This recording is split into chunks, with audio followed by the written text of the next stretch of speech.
आज से 400-500 वर्षों पूर्व जब आक्रांताओं ने हमारे पूर्वजों की गर्दन पे जब तलवार रखी और कहा कि तुम्हारा यह हिस्सा हम कत्ल कर देंगे, उसमें से कुछ ऐसे लोग भी थे ना जिन्होंने कहा कि नहीं, हमारे कमर का हिस्सा छोड़ दीजिए, कमर के नीचे का 1 इंच हमारा काट लीजिए। और ये उनकी भी औलादे नहीं, ये उनकी भी नाजायज औलादे हैं जो देश में आज हमारे योद्धाओं के ऊपर ऐसा बयानबाजी कर रही हैं। मैं कहूंगा समाजवादी पार्टी के राष्ट्रीय अध्यक्ष अखिलेश यादव, उनके दो नेता महाराष्ट्र में एक टिप्पणी करते हैं, औरंगजेब को अपना मसीहा बता रहे हैं।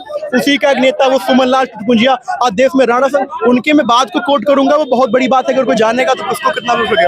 वो कहते हैं कि आज मुसलमानों को बाबर का अगर वंशज कहा जाता है तो फिर बाबर को देश में बुलाने राणा सांगा थे, और वो राणा सांगा अगर वो उनकी औलादे हैं तो देश में वो उनको बेईमान बताते हुए हमको उनकी औलाद बताए। यानी कि हम लोग गर्व करते हैं अपने राणा सांगा के ऊपर, वो राणा सांगा जिन्होंने 80-80 घाव अपने तन पे सहे लेकिन स्वराज के लिए लड़ते रहे। आज मैं बात करूं राणा सांगा, जब हम बाबर नामा की किताब का जिक्र करते हैं, वो बाबर ना, वो मुसलमान, वो बाबर जो दारू पीता था, जो शराब का सेवन करता था, जब वो महाराणा सांगा से जब युद्ध करने के लिए जाता है तो अपनी किताब में जिक्र करता है कि मैंने शराब छोड़ दी।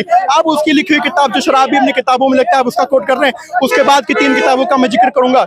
एक किताब है राजस्थान का इतिहास, भट्ट के द्वारा लिखी गई है। उस किताब में उन्होंने कहा कि बाबर ने राणा सांगा के एक रिश्तेदार से ये अनुमोदन किया था कि उनसे हेल्प मांगने के लिए, लेकिन राणा सांगा ने उसको मना कर दिया था उनकी हेल्प करने के लिए।